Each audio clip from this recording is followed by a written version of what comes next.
안녕하세요. 샘 카페를 운영하는 샘입니다. 오늘은 유럽과 아시아의 교차점이자 전략적으로 매우 중요하며 다양한 문화와 문명의 교차를 보여주는 역사적인 도시 이스탄불을 돌아보고자 합니다.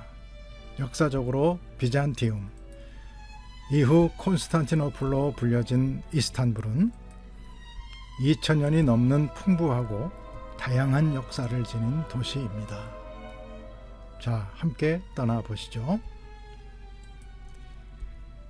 비잔티움은 기원전 660년경 그리스 식민지 개척자들에 의해 흑해와 지중해를 연결하는 보스포러스 해협의 유럽 쪽에 건설되었습니다. 그 뒤 주후 330년에 로마 황제 콘스탄티누스 대제는 비잔티움을 로마 제국의 새로운 수도로 만들기로 결정했습니다. 그는 도시를 대대적으로 재건하고 도시의 이름을 자신의 이름을 따서 콘스탄티노플로 바꾸었으며 그 후로 콘스탄티노플은 정치, 문화, 경제의 중심지가 되었습니다. 그리고 콘스탄티노플은 6세기 비잔틴 제국의 유스티아누스 1세 황제 때 하기야 소피아가 건설되면서 기독교의 중심지가 되었습니다. 그러나 1453년 오스만 투르크가 콘스탄티노플을 정복함으로써 비잔틴 제국은 종말을 고하고 오스만 제국의 수도가 되었습니다. 그 후 1923년 터키 공화국이 설립되고 무스타파 케말 아타투르크의 지도하에 수도가 앙카라로 이전되기까지 이스탄불은 문화적, 경제적 중요성을 유지했습니다. 현대의 이스탄불은 하기야 소피아, 포카프 궁전, 블루모스크와 같은 랜드마크를 포함하여 풍부한 문화유산으로 유명합니다. 이 도시는 다양한 역사를 가지고 있으며 동양과 서양의 영향이 역동적으로 혼합되어 있습니다. 우리의 일정은 크루즈를 타고 보스포러스 해협을 둘러보는 것으로 시작됩니다. 우리가 탈 크루즈선이 다가오고 있습니다. 보스포러스는 흑해와 마르마라 해를 연결하고 유럽과 아시아 지역을 분리하는 좁은 해협으로 전략적 중요성을 지닌 매우 중요한 수로입니다. 이 해협은 길이가 약 31km이고 폭은 약 700m에서 3700m까지 다양합니다. 보스포러스 해협은 서로 다른 바다를 연결하는 천연 수로로서의 역할로 인해 역사상 엄청난 전략적 중요성을 가지고 있었습니다.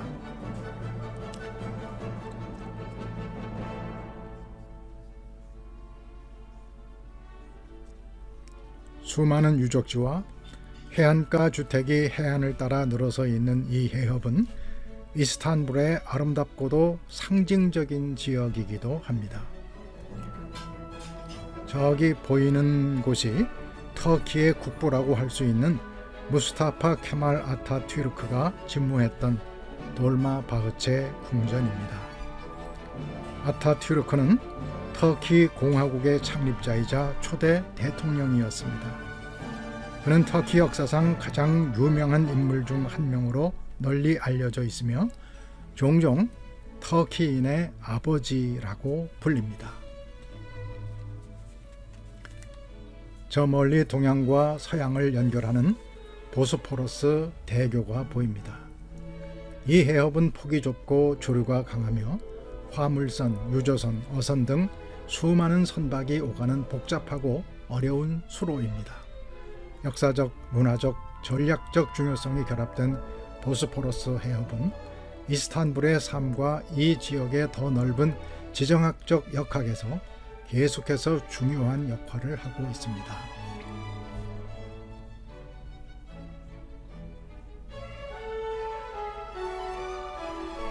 우리의 다음 요정은 그랜드 바자입니다. 그랜드 바자는 터키 이스탄불 중심부에 위치한 세계에서 가장 오래되고 규모가 큰 지붕이 있는 시장 중 하나입니다. 실크로드의 종착점으로 알려진 이 유서 깊은 시장은 주요 관광 명소이자 상업 중심지로서 터키 전통 공예품부터 현대 제품에 이르기까지 다양한 상품을 판매하고 있습니다. 이곳은 1453년 오스만 제국이 콘스탄티노플을 정복한 직후에 설립되었으며 그 이후로 이스탄불의 상업 및 문화생활의 필수적인 부분이 되었습니다. 바자는 지붕이 덮인 거리와 골목으로 이루어진 거대한 복합단지로 60개가 넘는 지붕이 있는 거리와 4,000개가 넘는 상점들이 있습니다. 건축물은 오스만 양식과 비잔틴 양식의 혼합을 반영하고 있으며 미로 같은 레이아웃은 시장의 매력을 더해줍니다. 이곳에서는 보석, 직물, 향신료, 도자기, 카펫, 가죽 제품, 골동품, 터키 전통 공예품 등 다양한 제품들을 팔고 있습니다. 그랜드 바자에서는 독특한 문화 체험을 할 수 있는데 분위기는 활기차고 분주하며 방문객들은 이 역사적인 시장의 광경, 소리, 향기를 즐길 수 있습니다. 매년 수백만 명의 방문객이 이곳을 찾고 있는데 이스탄불의 풍부한 역사와 문화 및 상업 교차로로서의 역할을 하고 있기 때문입니다.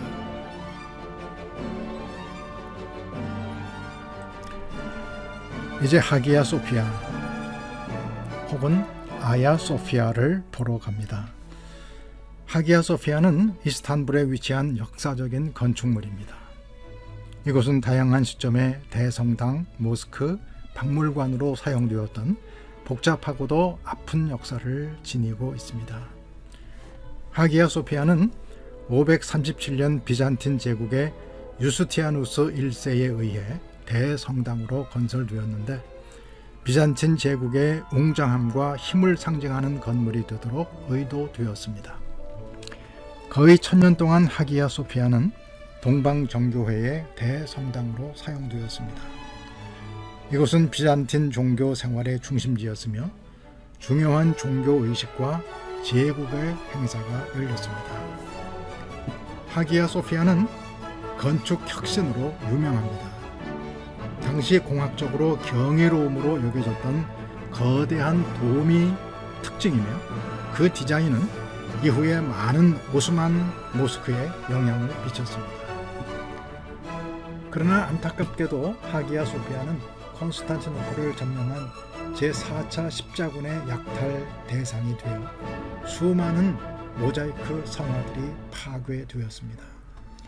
또한 1453년 오스만 제국이 콘스탄티노플을 정복한 후 술탄 메흐메드 2세가 하기야 소피아를 모스크로 개조했습니다.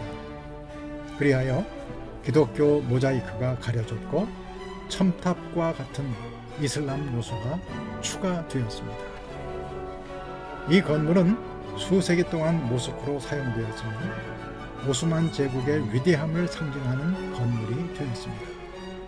1953년 터키 공화국가 무스타파 케말 아타투르크의 지휘하에 하기야 소피아는 세속화되어 박물관으로 바뀌었으며 오스만 시대에 추가된 이슬람 요소 중 일부가 제거되었습니다.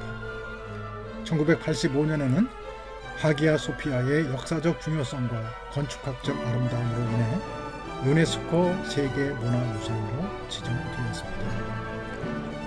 그러나 2020년 7월 에르도안 터키 대통령은 하기야 소피아를 다시 모스크로 전환하는 법령에 서명했습니다.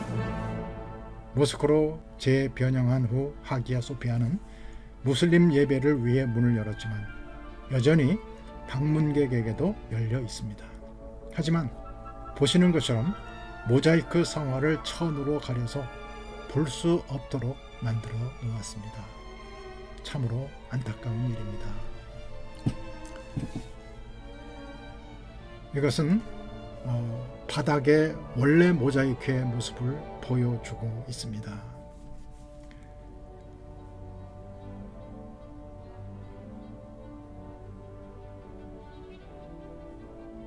지금 성화의 모습을 보고 있는데, 이러한 성화들을 우리가 직접 볼 수 있다면 얼마나 행복할까요?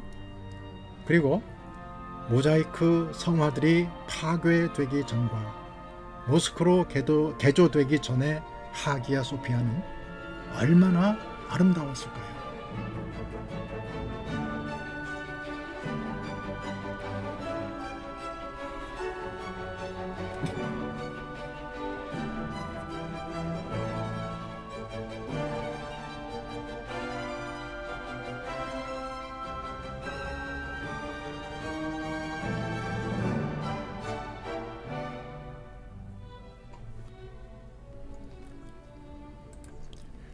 하기야 소피아의 지척에 술탄 아흐메드 모스크로 알려진 더 블루 모스크가 있습니다. 블루 모스크는 1609년에서 1616년 사이에 모스크로 개조된 하기야 소피아와 경쟁하기 위해 건설되었다고 합니다. 비록 아름다운 건축물과 생동감 넘치는 타일이 유명하기는 하지만 규모나 예술성에서 블루 모스크는 하기야 소피아를 능가하지 못했습니다.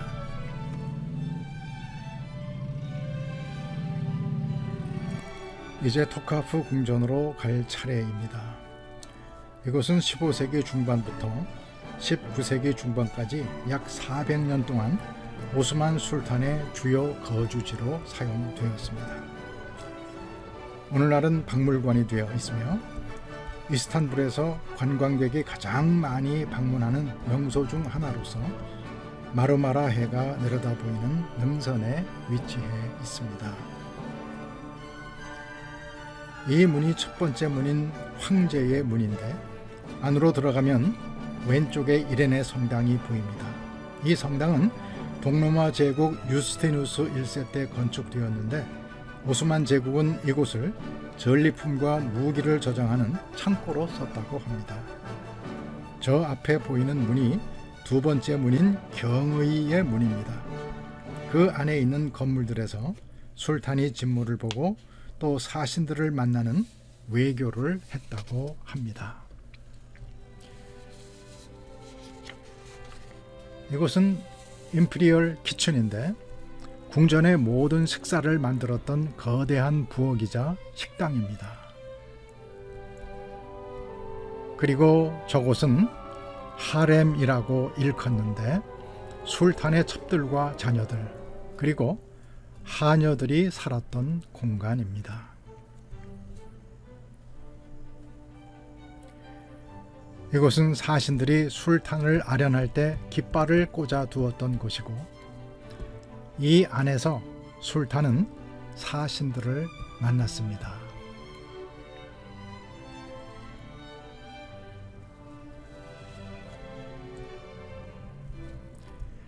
지복의 문이라 할 수 있는 이 세 번째 문으로 들어가면 술탄의 개인 거처가 있고, 도서관과 제국의회 회의소가 있으며 토카피 단검을 포함한 귀중한 물건들이 전시되어 있는 보물 창고도 있습니다.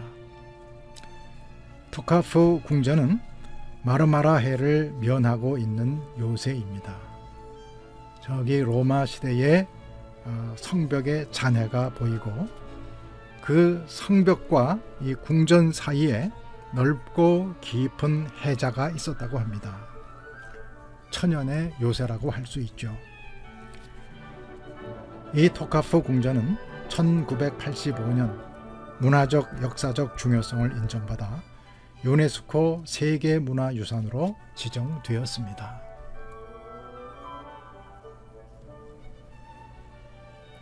이스탄불의 구석구석을 다 보지는 못했지만 오늘 이스탄불을 보면서 저는 좀 마음이 아팠습니다. 그 왕성했던 기독교가 이제는 흔적 속에만 겨우 남았기 때문이며 그 웅장하고 아름다운 성당이 이제는 이슬람의 예배 처소로 바뀐 것을 보는 안타까움 때문이었습니다. 여러분은 어떠하셨나요?